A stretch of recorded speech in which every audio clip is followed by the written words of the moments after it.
ఉంటామ్మా.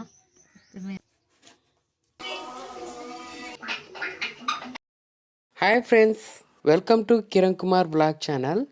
ఈరోజు ఈ వీడియోలో నేను మీకు పకోడా ఎలా చేస్తారో ఇప్పుడు మీకు చూపించబోతున్నాను. అంతకంటే ముందు మన ఛానల్ని మొదటిసారిగా మీరు చూస్తున్నట్లయితే తప్పకుండా సబ్స్క్రైబ్ చేసుకోండి. ముందుగా మనం ఉల్లిపాయలను కట్ చేసుకొని ఒక గిన్నెలో అయితే వేసుకోవాలి. వాటితో పాటుగా కొత్తిమీరను కూడా ముక్కలు ముక్కలుగా కోసుకోవాలి. ఇందులో తగినంత ఉప్పు, కారం, పసుపు వేయాలి. ఇందులో తగినంత శనగపిండి, సోలా పొడి వేయాలి.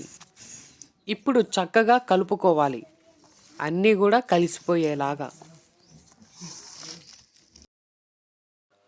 మన సబ్స్క్రైబర్స్ కానీ లేదా చూస్తున్న వారికి కానీ ఎవరికైనా పాస్పోర్ట్ అప్లై చేయాలంటే పైన కనిపిస్తున్న నెంబర్కి ఫోన్ చేయండి. వారు 100% ట్రస్టెడ్ పర్సన్స్. ఇప్పుడు నూనె పెండెంలో నూనె పోసి స్టవ్ మీద తగినంత మంట పెట్టాలి.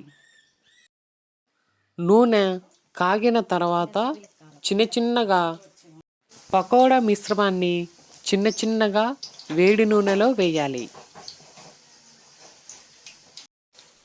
అలా వేసిన కొద్దిసేపటికి మనకు ఈ మాదిరి కనిపిస్తుంది. ఇందులో కూడా పకోడా మిశ్రమాన్ని చిన్నగా మనం వేస్తున్నాము. చక్కగా వేగుతుంది. వేగిన తర్వాత మనకు చిన్నగా ఎర్రగా కనిపిస్తుంది. మరికొద్దిసేపట్లో పకోడా మనం తినబోతున్నాము. ఇలా వేడి నూనెలోంచి నూనె కిందికి పోయేదాకా గరిటతో పట్టుకొని పకోడాను జాగ్రత్తగా ఒక ప్లేట్లో వేసుకోవాలి. చూస్తున్నారు కదండి, ఇదే పకోడా అయితే రెడీ అయ్యింది. దీన్ని మనం ఒకసారి రుచి చూద్దాము. మొత్తం కూడా గిన్నెలో వేసుకోవాలి. ఎర్రగా మంచిగా కాగినాయి. టేస్ట్ నేను మీకు తిని చూపిస్తున్నాను. ఒక చిన్న పళ్ళెంలో వేసుకొని దాని రుచి ఎలా ఉందో మీకు చూపించబోతున్నాను. రుచి చాలా బాగుంది. మీరు కూడా ఇంట్లో ఉన్నప్పుడు తయారు చేసుకోండి.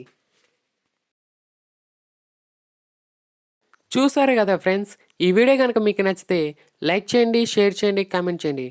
మర్చిపోకుండా మన ఛానల్ని సబ్స్క్రైబ్ చేసుకోండి. Thank you.